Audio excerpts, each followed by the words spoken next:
Strengthening your strengths is better than overcoming your weakness. आज इस topic के बारे में बात करेंगे। लोग ये सोचते हैं कि अगर आप अपनी वीकनेस को ओवरकम कर लो तो जीवन में आगे बढ़ना बहुत आसान हो जाएगा, जो कि सुनने में काफ़ी प्लॉजिबल लगता है, पर ऐसा जीवन में होता नहीं है। तो होता क्या है, उसी टॉपिक को हम आज समझने की चेष्टा करेंगे कि हर वीकनेस को हमें ओवरकम करने की आवश्यकता नहीं है। सबसे पहला पॉइंट यही आ जाता है, क्योंकि आज अगर हम एक वीकनेस पे काम कर भी लेते हैं तो क्योंकि वो हमारी वीकनेस है, यानी हम एवरेज से नीचे हैं, तभी तो वीकनेस है हमारी। ये समझना पड़ेगा कोई चीज़ वीकनेस है क्यों, कि हम उस स्किल में, उस चीज़ में एवरेज से नीचे हैं। तो अगर हम मेहनत उस पर कर लें तो हम मैक्सिमम उसमें एवरेज तक ही पहुंचेंगे, उससे ऊपर पहुंचना मुश्किल है।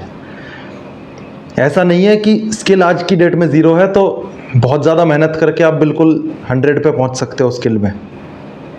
ये बड़ी समझने वाली बात है। तो अगर आप हर एक वीकनेस को ओवरकम करने जाओगे तो आप कहीं ना कहीं अपनी गति खो दोगे, अपनी स्पीड खो दोगे, जो कि आप अपने स्ट्रेंथ को स्ट्रेंथन करने में लगा सकते थे। अब आ जाता है दूसरा पॉइंट कि ये आया क्यों, ओवरकमिंग योर वीकनेस का आइडिया आता कहाँ से है। तो होता यह है कि स्कूल सिस्टम में क्या होता है, मान लो कोई मैथ्स में बहुत अच्छा है, एक्सेप्शनल है मैथ्स में 1 नंबर भी नहीं कटता, कैलकुलेशन बहुत स्ट्रांग है, पर अंग्रेजी वीक है, इंग्लिश में बिल्कुल ही बेकार नंबर है।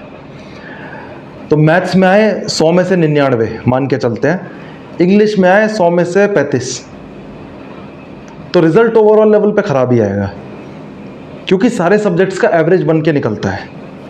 और क्योंकि सारे सब्जेक्ट्स का एवरेज बन के निकलता है, इसलिए वीकनेस ओवरकम करने पे फोकस है कि मैथ्स में तो अच्छे आ ही रहे हैं, वहाँ से थोड़ी अटेंशन डाइवर्ट करके अंग्रेजी पे डाल दी जाती है। अब इसका नुकसान क्या होता है कि मैथ्स में और मेहनत करके और जीनियस लेवल पे पहुंचा जा सकता था, पर क्योंकि फोकस अंग्रेजी पे है तो अब अंग्रेजी में किसी तरह से मेहनत करके बंदा एवरेज ही पहुंचेगा, और एवरेज पहुंचने के बाद उसका रिजल्ट थोड़ा ठीक हो जाएगा ओवरऑल लेवल पे।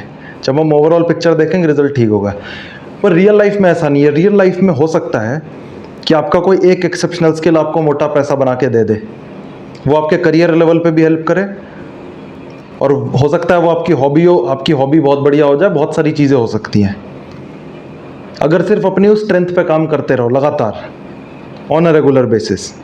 ये समझने वाला एक पॉइंट है कि एकेडमिक जगत से ये चीज़ निकल कर आई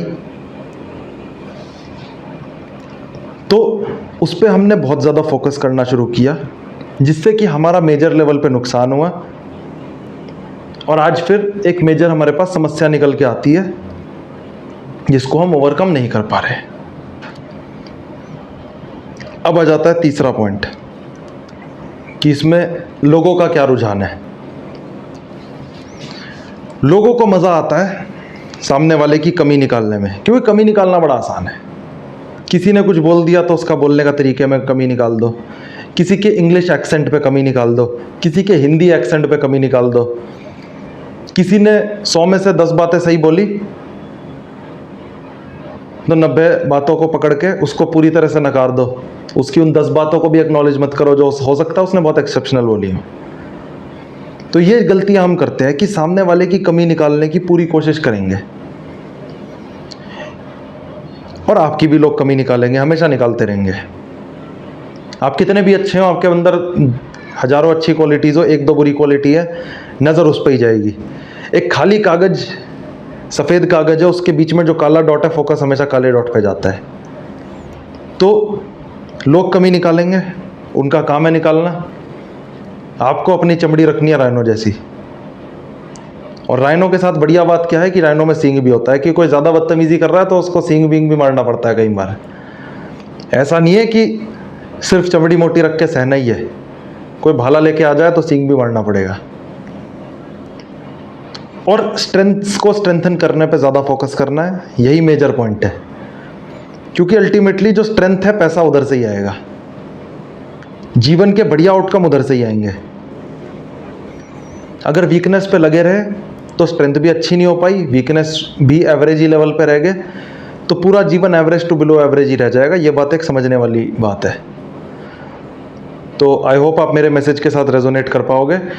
वीडियो अच्छी लगे तो वीडियो को करें लाइक, चैनल को करें सब्सक्राइब। धन्यवाद।